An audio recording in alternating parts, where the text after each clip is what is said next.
Welcome to my channel. आज हम last chapter देखेंगे क्लास 6 का। उसके बाद हम क्लास 7 की ज्योग्राफी स्टार्ट करेंगे। आज का जो टाइटल है उसमें हम पढ़ेंगे इंडिया के क्लाइमेट, वेजिटेशन और वाइल्ड लाइफ के बारे में। अब दो चीज़ होती हैं, एक होता है क्लाइमेट और एक होता है वेदर।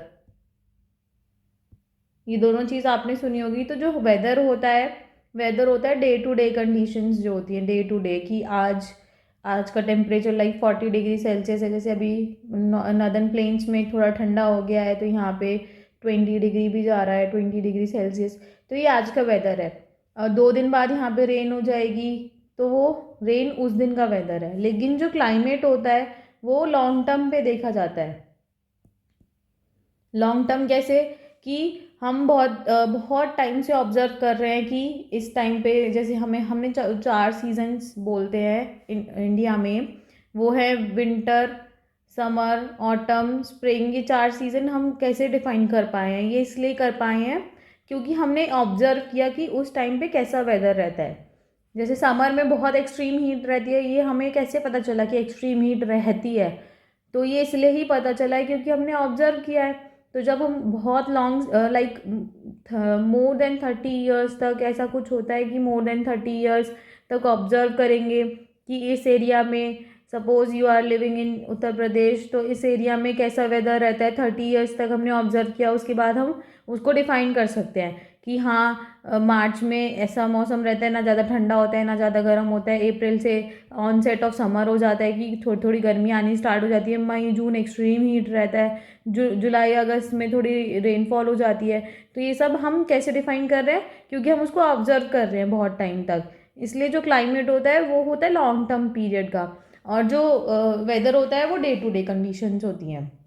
अब आज का जो लेक्चर है उसमें हम इंट्रोडक्शन देखेंगे, 4 सीजन्स देखेंगे, cold, hot, south west monsoon, और ये रिट्रीटिंग मानसून, नेचुरल वेजिटेशन क्या होती है और फॉरेस्ट क्या क्यों ज़रूरी हैं, और वाइल्ड लाइफ देखेंगे।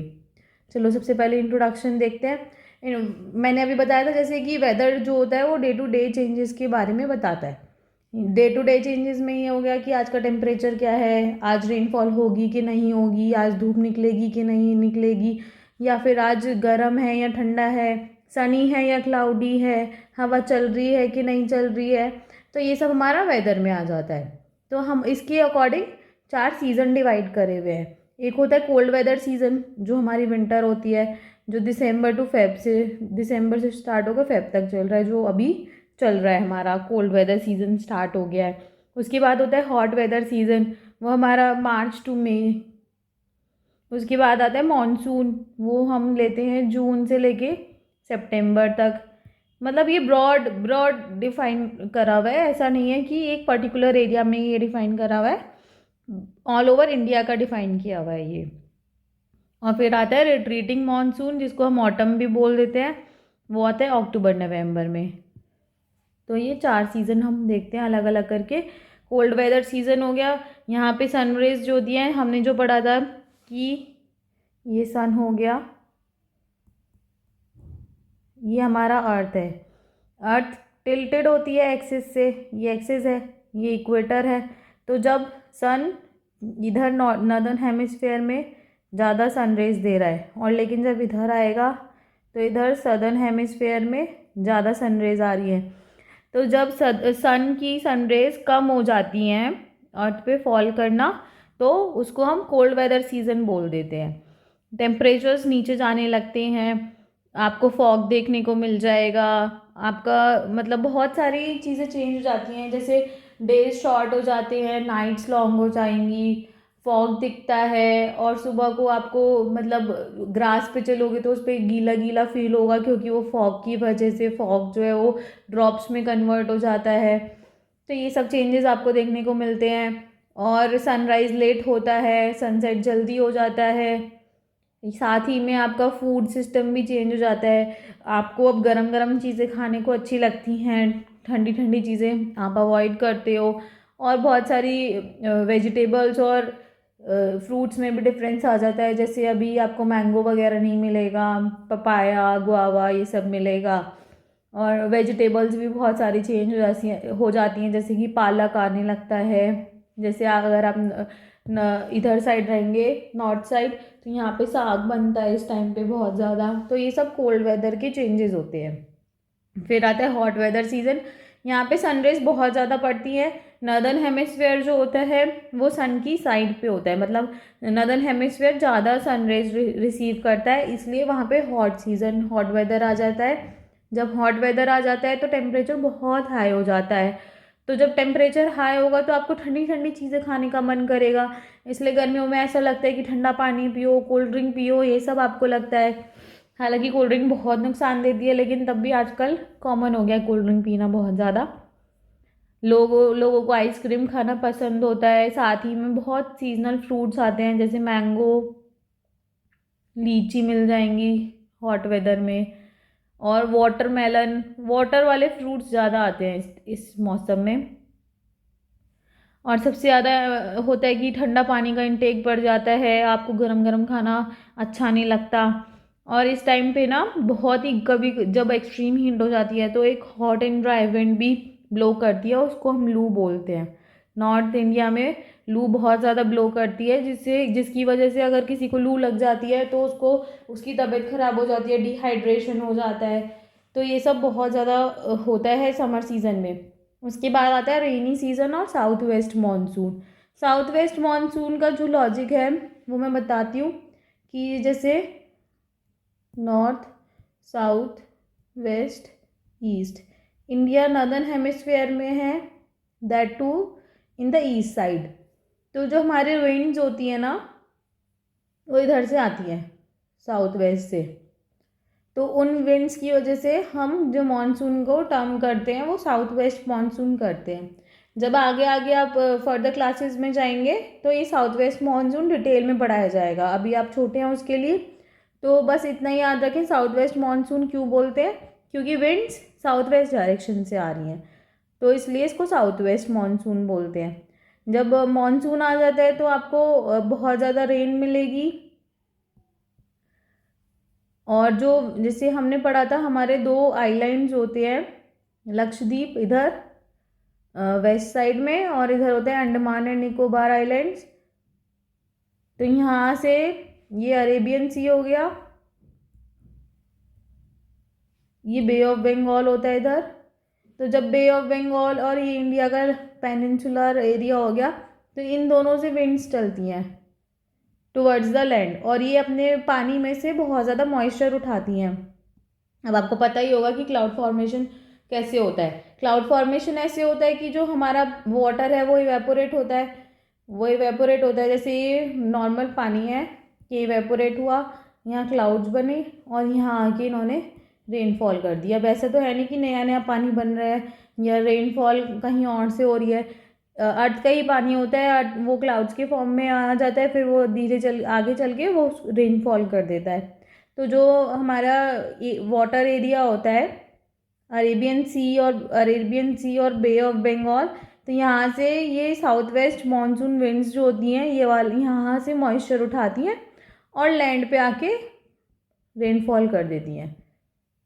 लैंड पे आके रेनफॉल हो जाती है, और ये रेनफॉल तब होती है, suppose this is a mountain, यहाँ पे पानी है, यहाँ से मॉइस्चर ऊपर गया, क्लाउड बना, अभी क्लाउड चलता रहा, ये यहाँ पे आके टकरा गया। जब ये यहाँ पे आके टकरा जाएगा तो ये टूट, मतलब इन द नॉर्मल सेंस टूट जाएगा या फट जाएगा, तो फटना नहीं, तो ये जब टकराएगा तो ये माउंटेन का बैरियर आ गया, तो फिर ये रेनफॉल कर देगा यहाँ पे क्लाउड। तो इसको बोलते हैं कि जो रेनफॉल है वो विंडवर्ड साइड हो रही है। एक होता है विंडवर्ड साइड, एक होता है लीवर्ड साइड, वह भी हम आगे डिटेल में पढ़ेंगे फर्दर क्लासेस में। तो जब यहाँ से ये मॉइस्चर वाले क्लाउड्स आएंगे, जब माउंटेन से स्ट्राइक करेंगे तो यहीं पे बारिश कर देते हैं। इतना इनफ है आपकी क्लास में। उसके बाद आता है next season of retreating monsoon. Retreating monsoon मतलब मानसून अपने घर वापस जा रहा है। वो देखा था कि मानसून आया है, अब ये मानसून वापस जा रहा है। तो जब मानसून वापस जाता है ना, तो ये इंडिया है तो मानसून ईस्ट साइड से वापस जाता है और फिर वो बे ऑफ बंगाल में जाके गिरता है। इन द मतलब इजी वे में अगर आपको ये समझ में आए तो इजी वे में यही है कि वो ईस्ट साइड से चलता है और बे ऑफ बंगाल में जाके गिर जाता है मानसून। तो जब ये इधर से ईस्ट साइड से चलता है तो ये ऐसे ऐसे कंट्री के, एक बार थोड़ा बड़ा बनाती हूँ, दिस इज इंडिया का सदर्न पार्ट, ये ईस्टर्न पार्ट हो गया, मतलब ये इंडिया का मैप है गंदा सा, हम मेरी ड्राइंग अच्छी नहीं है ज़्यादा। तो यहाँ पे बे ऑफ बंगाल है, अब मॉनसून रिट्रीट कर रहा है, वापस आ रहा है, वापस आएगा तो ये ऐसे टर्न लेके ऐसे आता है। तो जहाँ ये तमिलनाडु है और यहाँ पे आंध्र प्रदेश है, तो जो मॉनसून है जब वो वापस जाता है वो सबसे ज़्यादा बारिश ना तमिलनाडु और आंध्र प्रदेश में ही करता है। जब मॉनसून आता है तब सबसे ज़्यादा बारिश जो होती है नदर्न साइड्स में होती है, ईस्टर्न साइड्स में होती है, लेकिन जब मॉनसून वापस जाता है तब सबसे ज़्यादा बारिश तमिलनाडु और आंध्र प्रदेश में होती है। अभी के लिए इतना याद करना इनफ है कि कहाँ सबसे ज़्यादा होती है, तमिलनाडु और आंध्र प्रदेश। जब मॉनसून वापस आता है तो जो क्लाइमेट होता है वो एवरेज हो जाता है, ना ज़्यादा ठंडा होता है ना ज़्यादा गर्म होता है, नॉर्मल हो जाता है। क्योंकि अब ये वापस आ रहा है तो मतलब, लेकिन जब वापस जाने लगता है ना तो हमारा समर सीज़न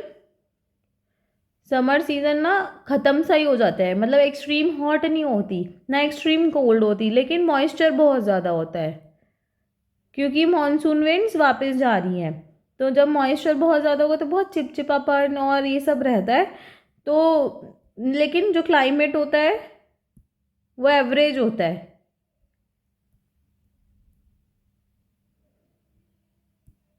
ये हो गया हमारा रिट्रीटिंग मानसून के बारे में। अब एक चीज़ और है कि जो इंडिया में एग्रीकल्चर है वो रेन के ऊपर डिपेंडेंट है, इरिगेशन पे कम डिपेंडेंट है, रेन के ऊपर ज़्यादा डिपेंडेंट है। कि अब तो फिर भी बहुत चेंजेस आ गए हैं। पहले तो ऐसा होता था कि बारिश होती थी तो ही अच्छी फसल होती थी, तो ही मतलब आपको खाने को मिलता था, नहीं होती थी तो सारी फसल मर जाती थी। तभी तो आपने कभी सुना होगा कि पास्ट टाइम्स में हमें शॉर्टेज ऑफ फूड रहता था इंडिपेंडेंस के टाइम पे, क्योंकि हम बहुत ज़्यादा रेन के ऊपर डिपेंडेंट थे। अभी तो फिर भी इरिगेशन कर लेते हैं, लेकिन अभी भी रेन के ऊपर हम बहुत ज़्यादा डिपेंडेंट हैं। लेकिन अब शॉर्टेज ऑफ फूड नहीं है, अब हम सरप्लस में रहते हैं। सरप्लस मतलब अब हमारे पास एक्स्ट्रा फूड रहता है जो हम कोल्ड स्टोरेज में भी रख लेते हैं। अब हम दूसरी कंट्रीज़ को भी ट्रेड कर देते हैं, इतना ज़्यादा फूड हमारे पास रहता है। अब ये है कि क्लाइमेट जो होता है वो बहुत ज़्यादा इफ़ेक्ट करता है कि हम कहाँ रह रहे हैं, कौन से ऑल्टीट्यूड मतलब हाइट, एलिवेशन जो हमने पढ़ा था वो ऑल्टीट्यूड होता है कि हमारा सी से क्या डिस्टेंस है। अब देखो लोकेशन तो ये हो गया कि अगर आप हिमालयाज़ में रह रहे हो तो बहुत ठंडा मिलेगा आपको, आप प्लेन्स में रह रहे हो तो आपको ना एक्सट्रीम कोल्ड मिलेगा ना एक्सट्रीम हॉट मिलेगा। तो इसलिए लोकेशन तो ये वैरी कर गई। अब एल्टीट्यूड वही हो गया कि हाइट, कितनी हाइट पे रह रहे हो, कि मतलब आप माउंटेन्स पे रह रहे हो या वैलीज़ पे रहते हो। माउंटेन और वैलीज़ में भी बहुत डिफरेंस आ जाता है टेम्परेचर का। उसके बाद अगर आप सी के पास रहते हो, ये सी हो गई जैसे, सॉरी, अगर आप सी के पास रहते हो तो यहाँ पे बहुत ज़्यादा मॉइस्चर रहता है। सी के वाले एरियाज़ में ना ज़्यादा ठंडा होता है ना ज़्यादा गर्मी होती है, लेकिन मॉइस्चर बहुत ज़्यादा होता है। जैसे अगर आप गोवा देख लो, केरला देख लो, ये सब कोस्टल स्टेट्स हैं, तो यहाँ पे ना ठंड होती है ज़्यादा जैसे नदर्न साइड पे होती है, ना ज़्यादा गर्मी होती है, लेकिन मॉइस्चर बहुत रहता है। गर्मी तो रहती ही है, वैसे गर्मियाँ तो रहती हैं, लेकिन ये होता है कि ठंडा नहीं पड़ता यहाँ पे एक्सट्रीम ठंड नहीं होती जो नदर्न साइड पे होती है कि 0 डिग्री के आसपास टेम्परेचर जा रहा है। यहाँ पे ऐसा नहीं होता है, यहाँ पे बहुत माइल्ड विंटर होती है यहाँ, जो अगर हम सी के पास रहते हैं। और जो अब जैसे ये होता है कि डेजर्ट है, अगर आप डेजर्ट में रह रहे हो तो वहाँ क्या होता है, दिन में बहुत गर्मी एक्सट्रीम हॉट रहेगा और रात में ऐसा लगेगा कि दिन में इतनी गर्मी थी भी, रात में इतना ठंडा हो जाता है कि आपको रियलाइज़ भी नहीं होगा कि दिन में इतनी गर्मी थी। अब देखो जैसलमेर और बीकानेर है वो डेजर्ट एरिया है, वो बहुत गर्म है, लेकिन जो द्रास और कारगिल है वो बहुत एक्सट्रीम ठंडे हैं। लद्दाख में तो ये बोलते हैं कि मतलब इतना ज़्यादा ठंडा रहता है कि अगर आप पी भी कर रहे हैं तो वो भी जमने लगता है, वहाँ बहुत ठंडा। इनफैक्ट अगर आपको पानी भी चाहिए ना, तो पानी भी आपको आइस फॉर्म में ही मिलता है मोस्टली, आपको बहुत पे करना पड़ता है अगर आपको उसको वाटर फॉर्म में चाहिए। तो लद्दाख में तो बहुत ज़्यादा ठंडा पड़ता है। और जो ये हमने देखा था अभी coastal places like Mumbai, Kolkata, यहाँ पे मॉडरेट क्लाइमेट होता है। और फिर मौसिन राम है एक मेघालय में, ये वर्ल्ड की हाईएस्ट रेनफॉल रिसीव करता है, इसको याद रखना। मौसिन राम इन मेघालय, ये वर्ल्ड का हाईएस्ट रेनफॉल होता है।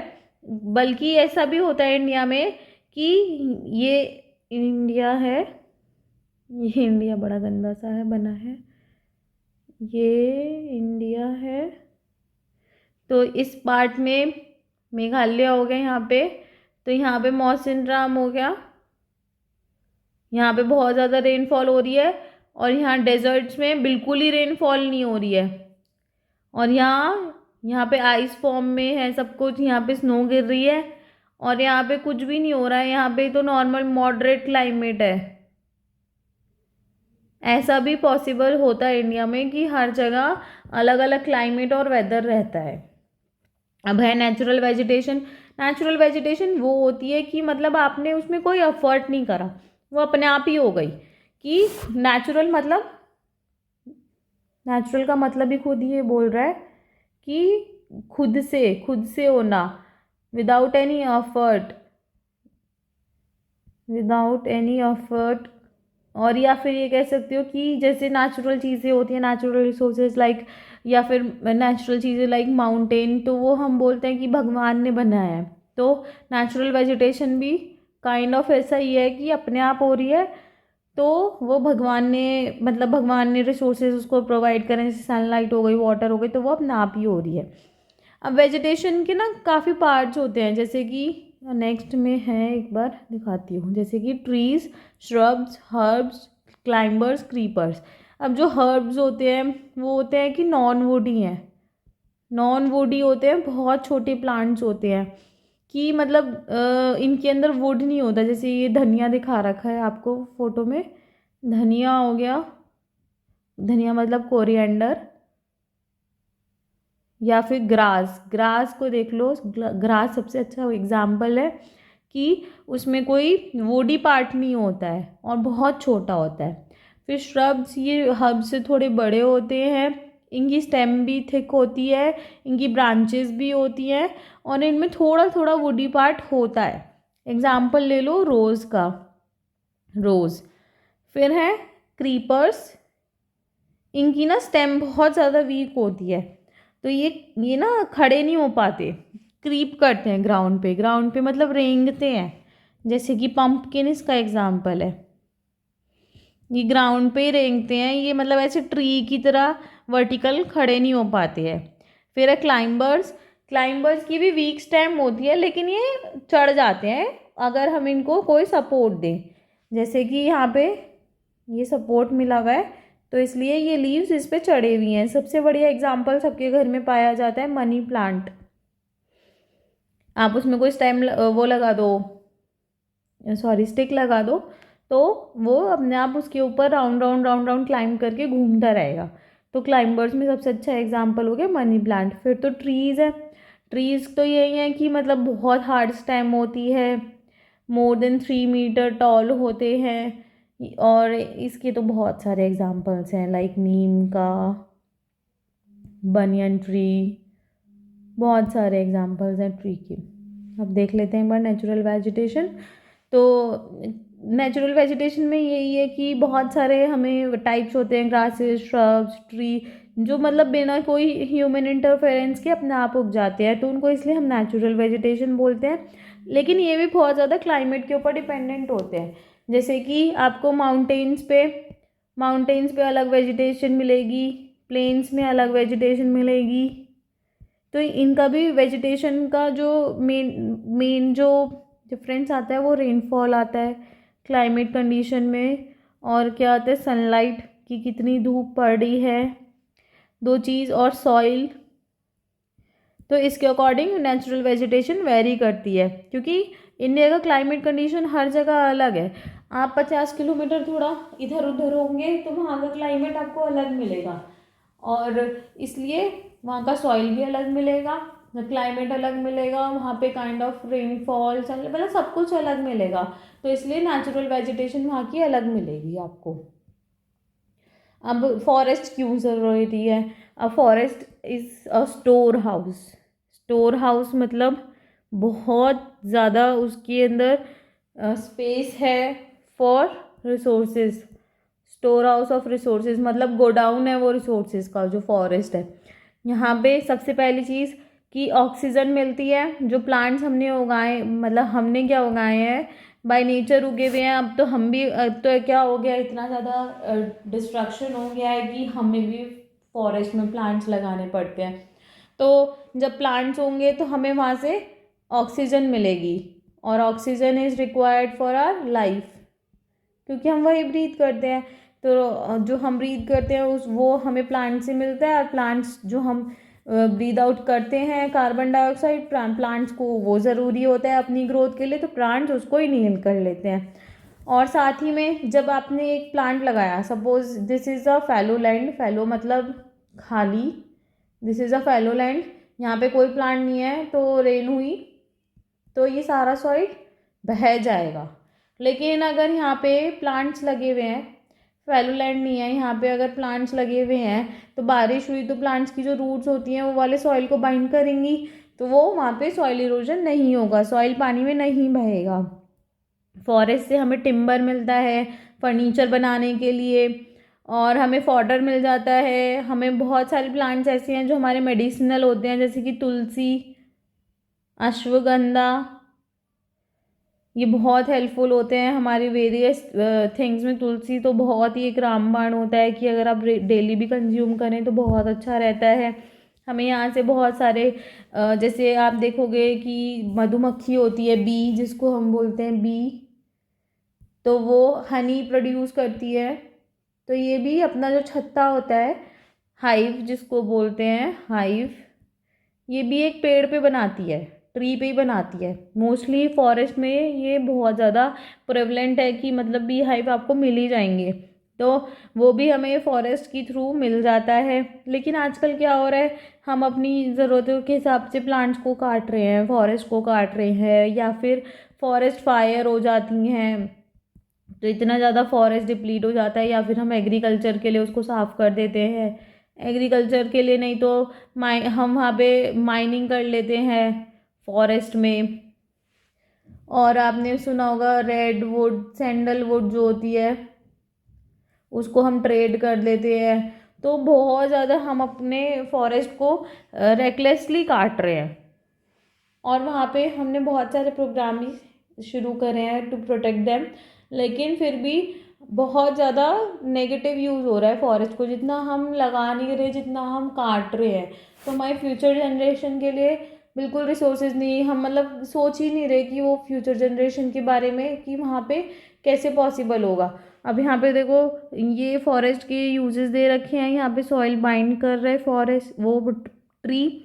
अब इसकी वुड से फर्नीचर बन रहा है, यहाँ पे हमारे वो बन रहे हैं प्लेइंग बैट और ये हॉकी स्टिक।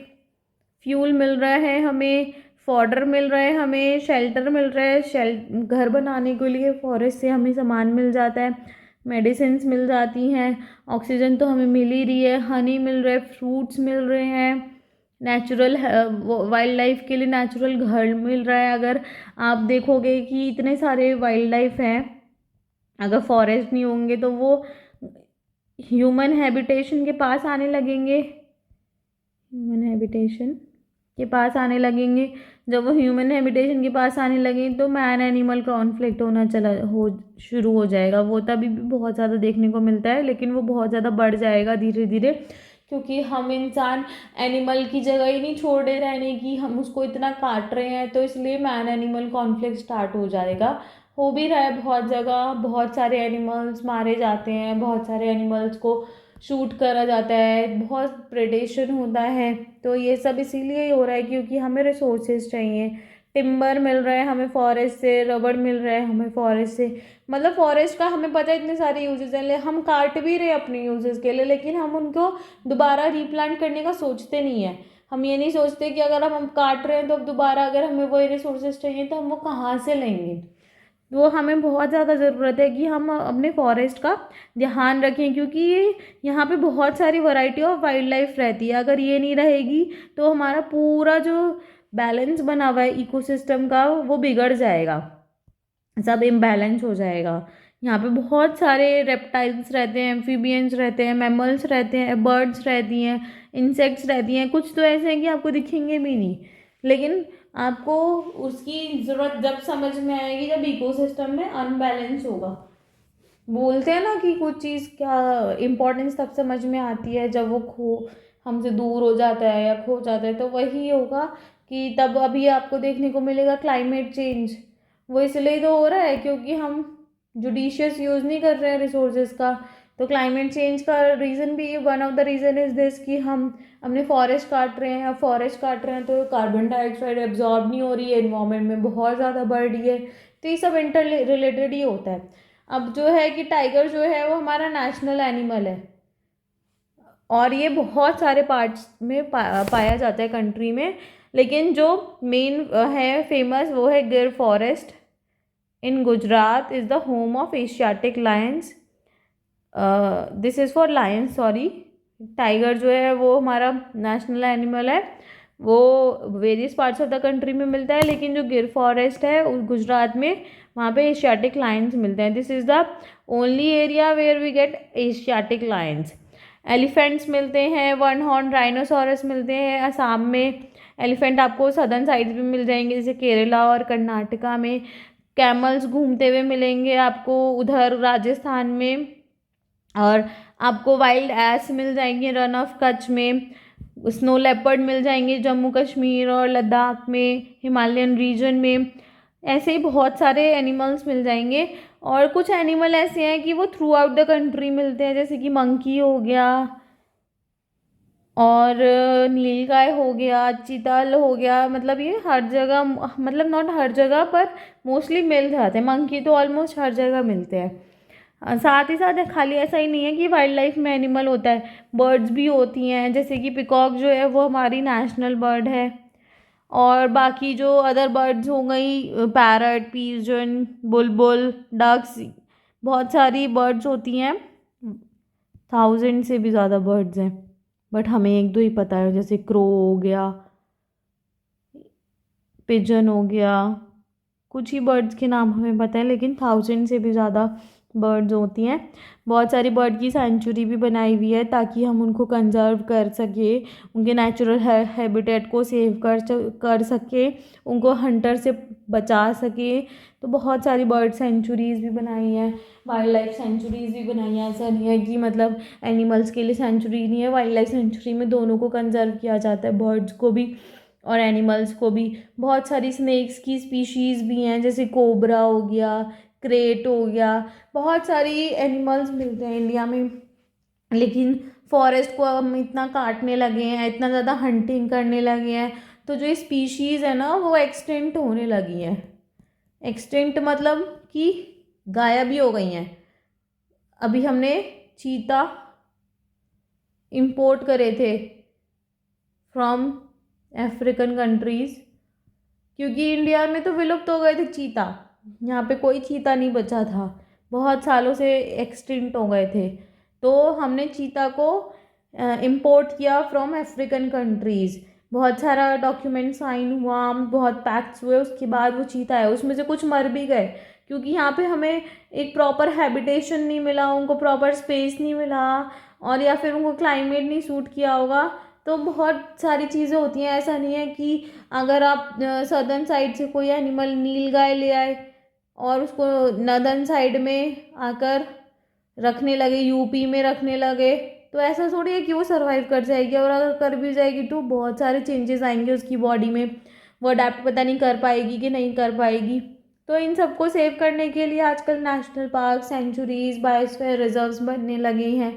गवर्नमेंट ने बहुत सारे प्रोजेक्ट स्टार्ट करे हुए हैं, जैसे कि प्रोजेक्ट टाइगर, प्रोजेक्ट एलिफेंट, की एनिमल्स को बचा सकें। लेकिन ये क्या होता है कि जो भी अच्छा स्टेप होता है हमें दूसरों से पहले ना खुद पे इम्प्लीमेंट करना चाहिए, हमें खुद सोचना चाहिए, हमें खुद कुछ स्टेप्स लेने चाहिए कि हम कैसे एनवायरनमेंट की तरफ कंट्रीब्यूट कर सकते हैं। जैसे कि हम ऐसी चीज़ें ना खरीदें जो एनिमल्स की बोन से बनी हुई है, उनकी स्किन से बनी हुई है, या उनके फेदर से बनी हुई है। ऐसी चीज़ें हम अवॉइड कर सकते हैं। या फिर हम खुद भी अपने बर्थडे पे या कोई स्पेशल ओकेजन पे कोई प्लांट कर सकते हैं, मतलब कोई प्लांट को प्लांट कर सकते हैं। एक मिनट,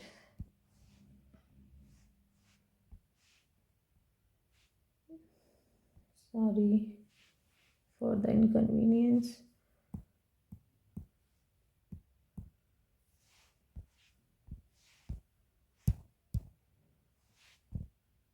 हाँ, तो फिर हम ये थे कि हम ऐसी भी चीज़ अपने प्लांट्स को ऐसा भी कर सकते हैं, हम स्पेशल ओकेजन्स पे प्लांट्स को प्लांट कर सकते हैं।